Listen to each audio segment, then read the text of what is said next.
नमस्कार दोस्तों, स्वागत है आपका आपके अपने चैनल धार्मिक दर्शन में। आप सभी को चैत्र नवरात्रि के 9वें दिन की ढेर सारी शुभकामनाएं। माँ दुर्गा की कृपा और आशीर्वाद आपके और आपके परिवार के सभी सदस्यों पर सदा बनी रहे। माँ दुर्गा जी की 9वीं शक्ति का नाम सिद्धिदात्री है। ये सभी प्रकार की सिद्धियों को देने वाली हैं। नवरात्रि पूजन के 9वें दिन इनकी उपासना की जाती है। इस दिन शास्त्रीय विधि विधान और पूर्ण निष्ठा के साथ साधना करने वाले साधक को सभी सिद्धियों की प्राप्ति हो जाती है। सृष्टि में कुछ भी उसके लिए अगम्य नहीं रह जाता है। ब्रह्मांड पर पूर्ण विजय प्राप्त करने की सामर्थ्य उसमें आ जाती है। माँ सिद्धिदात्री 4 भुजाओं वाली हैं। इनका वाहन सिंह है। ये कमल पुष्प पर भी आसीन होती हैं। इनकी दाहिनी तरफ के नीचे वाले हाथ में कमल पुष्प है। प्रत्येक मनुष्य का यह कर्तव्य है कि वह माँ सिद्धिदात्री की कृपा प्राप्त करने का निरंतर प्रयत्न करें, उनकी आराधना की ओर अग्रसर हो। इनकी कृपा से अनंत दुख रूप संसार से निर्लिप्त रहकर सारे सुखों का भोग करता हुआ वह मोक्ष को प्राप्त कर सकता है। सिद्धिदात्री माँ के कृपा पात्र भक्त के भीतर कोई ऐसी कामना शेष बचती ही नहीं है जिसे वह पूर्ण करना चाहे। वह सभी सांसारिक इच्छाओं, आवश्यकताओं और स्पृहाओं से ऊपर उठकर मानसिक रूप से माँ भगवती के दिव्य लोकों में विचरण करता हुआ उनके कृपारस पीयूष का निरंतर पान करता हुआ विश्व भोग शून्य हो जाता है। माँ भगवती का परम सान्निध्य ही उसका सर्वस्व हो जाता है। इस परम पद को पाने के बाद उसे अन्य किसी भी वस्तु की आवश्यकता नहीं रह जाती। माँ के चरणों का यह सान्निध्य प्राप्त करने के लिए हमें निरंतर नियमनिष्ठ रहकर उनकी उपासना करनी चाहिए। तो आइए आज जानते हैं माँ सिद्धिदात्री की कथा और पूजा विधि के बारे में, और फिर जानेंगे माँ के प्रभावशाली मंत्र और अंत में क्षमा याचना के बारे में। पौराणिक मान्यताओं के अनुसार माँ दुर्गा का ये स्वरूप अत्यंत शक्तिशाली स्वरूप है और माँ का यह रूप समस्त देवताओं के तेज से प्रकट हुआ है।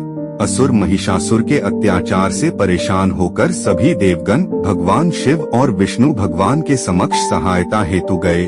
तब वहां उपस्थित सभी देवगणों से एक एक तेज उत्पन्न हुआ और उस तेज से एक दिव्य शक्ति का निर्माण हुआ जिन्हें सिद्धिदात्री के नाम से जाना गया है। पौराणिक मान्यताओं के अनुसार माँ सिद्धिदात्री की पूजा करने से ही भगवान शिव को अर्धनारेश्वर रूप प्राप्त हुआ था, और अर्धनारेश्वर रूप में भगवान शिव को हम देखते हैं कि उनका आधा शरीर स्त्री का और आधा शरीर पुरुष का है, और ये अवतार महिला और पुरुष दोनों की ही समानता का संदेश देता है। यानी कि हमारे समाज, परिवार तथा जीवन में जितना महत्व पुरुष का होता है उतना ही स्त्री का भी है। एक दूसरे के बिना इनका जीवन अधूरा है और ये दोनों मिलकर ही एक दूसरे को पूरा करते हैं। इस कथा के अनुसार जब ब्रह्मा जी को सृष्टि के निर्माण का कार्य सौंपा गया था, तब तक भगवान शिव ने सिर्फ विष्णु भगवान और ब्रह्मा जी को ही अवतरित किया था। किसी भी नारी की उत्पत्ति नहीं हुई थी। जब ब्रह्मा जी ने सृष्टि के निर्माण का कार्य शुरू किया तब उन्हें ज्ञात हुआ कि उनकी ये सारी रचनाएं तो जीवनोपरांत नष्ट हो जाएंगी और बार बार उन्हें हर बार नए सिरे से सृजन करना होगा।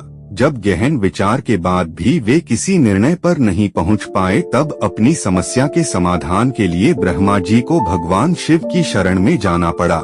उन्होंने भगवान शिव को प्रसन्न करने के लिए कठिन तपस्या की। उनकी कठिन तपस्या से भगवान शिव प्रसन्न हुए और ब्रह्मा जी की समस्या के समाधान हेतु भगवान शिव अर्धनारेश्वर स्वरूप में प्रकट हुए। जब उन्होंने इस स्वरूप में दर्शन दिया तब उनके शरीर के आधे भाग में साक्षात शिव नजर आए और आधे भाग में स्त्री रूपी शिवा यानी की शक्ति। अपने इस स्वरूप के दर्शन से भगवान शिव ने ब्रह्मा जी को प्रजनशील प्राणी के सृजन की प्रेरणा दी। उन्होंने ब्रह्मा जी से कहा कि मेरे इस अर्धनारेश्वर रूप के जिस आधे हिस्से में वो पुरुष है और बाकी के आधे हिस्से में जो शक्ति है वह स्त्री है। आपको स्त्री और पुरुष दोनों की मैथुनी सृष्टि की रचना करनी है जो प्रजनन के जरिए सृष्टि को आगे बढ़ा सके। इस तरह भगवान शिव से शक्ति अलग हुई और फिर शक्ति ने अपने मस्तक के मध्य भाग से अपनी ही तरह कांति वाली एक अन्य शक्ति को प्रकट किया।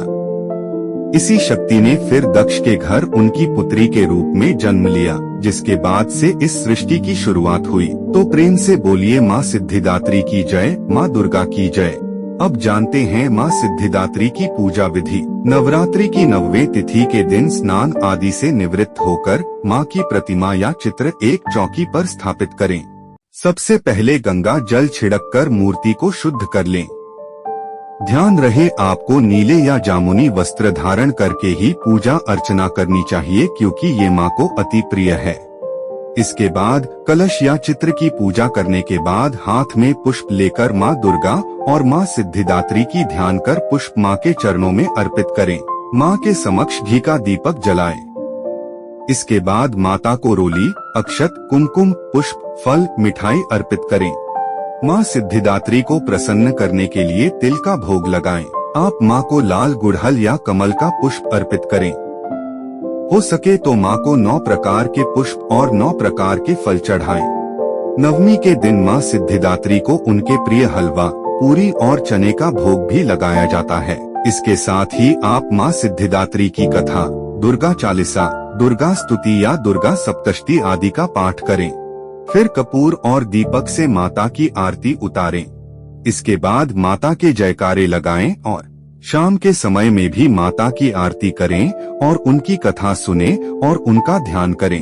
यदि आपके यहाँ कलश की स्थापना की गई है तो आपको हवन और कन्या पूजन करना भी चाहिए। कन्याओं को भोजन कराने के बाद उनके आशीर्वाद भी लेना चाहिए। उसके बाद ही आपको भोजन करना चाहिए। अब हम जानेंगे माँ सिद्धिदात्री का मंत्र। ओम देवी सिद्धिदात्र्यै नमः। प्रार्थना। सिद्ध गंधर्वैक्षाद्यै सुरैर्मरैर्पि सेव्यमाना सदा भूयात् सिद्धिदा। सिद्धिदायिनी। स्तुति। या देवी सर्वभूतेषु माँ सिद्धिदात्री रूपेण संस्थिता। नमस्तस्यै नमस्तस्यै नमस्तस्यै नमो नमः। शास्त्रों में बताया गया है, क्षमा मंत्र का जप करने से पूजा में हुई जाने अनजाने की गलतियों की क्षमा मिलती है। ऐसा माना जाता है कि अगर पूजा में हुई गलतियों के लिए क्षमा मंत्र का उच्चारण कर लिया जाए तो देवी देवता द्वारा उन गलतियों के लिए क्षमा मिलती है और उनकी कृपा प्राप्त होती है। क्षमायाचना मंत्र। आह्वानम न जानामि तर्वर्चनम पूजाम श्वैच न जानामि क्षमयताम परमेश्वरम मंत्रहीनम क्रियाहीनाम भक्तिहीनम सुरेश्वरम यत् पूजितम मया देव परिपूर्ण तत्स्मतु। अर्थ। इस मंत्र के जरिए जातक प्रार्थना करता है और कहता है, हे प्रभु, न मैं आपको बुलाना जानता हूँ और न विदा करना जानूं, न आपकी पूजा करना जानता हूँ। आप अपनी कृपा करके मुझे क्षमा करें। मुझे न मंत्र याद है और न ही क्रिया। मैं आपकी भक्ति करना नहीं जानता। यथा संभव पूजा कर रहा हूँ। कृपा करके मेरी भूलों को क्षमा करें तथा इस पूजा को पूर्णता प्रदान करें। तो दोस्तों, यदि यह वीडियो आपको अच्छी लगी है तो वीडियो को लाइक, कमेंट और शेयर करें और आप हमारे चैनल में नए हैं तो चैनल को सब्सक्राइब भी जरूर करें ताकि आप ऐसे ही महत्वपूर्ण जानकारी प्राप्त कर सके। धन्यवाद।